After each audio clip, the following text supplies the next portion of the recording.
The Whispering House. Tom and Lisa had just moved into their dream home, an old Victorian house at the edge of a small town. The house had character tall windows, creaky wooden floors, and a history that went back over a century. They couldn't believe their luck at finding such a beautiful place at such a low price. The first night, as they settled into bed, Lisa heard a faint whispering.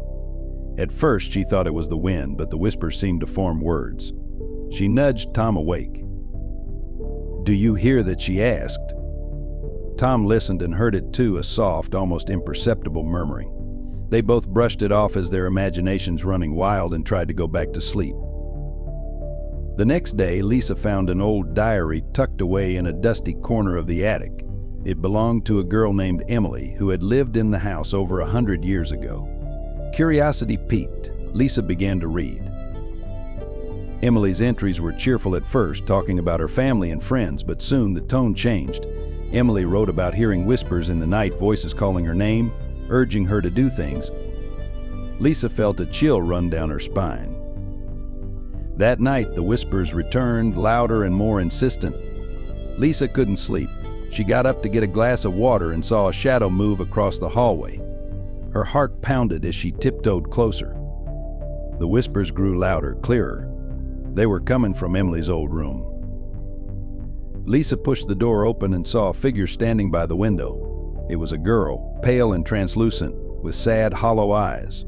Lisa gasped, and the figure vanished.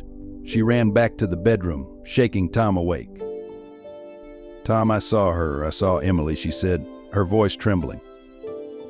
Tom was skeptical but agreed to check it out. They both went to the room, but it was empty. Tom tried to reassure Lisa that it was just a bad dream, but she couldn't shake the feeling that something was terribly wrong. Over the next few days, the whispers followed them everywhere. Lisa could barely function, haunted by the constant murmuring.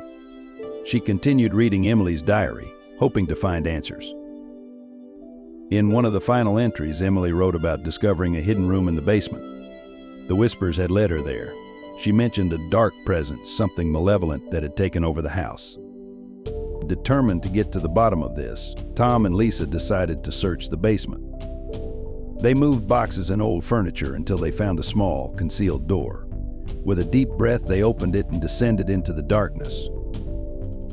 The air was thick and cold. The whispers became louder, echoing off the stone walls. At the end of the passage, they found a small room. In the center was an old, dusty mirror. As they approached, the whispers reached a deafening crescendo. Tom looked into the mirror and saw not his reflection, but the face of a twisted, tormented spirit. It lunged at him, pulling him into the glass. Lisa screamed and tried to pull him back, but the force was too strong. Tom disappeared into the mirror, leaving Lisa alone and terrified. The whispers stopped and the room fell silent. Lisa stared at the mirror, now showing only her reflection. Tears streamed down her face as she realized she had lost Tom forever.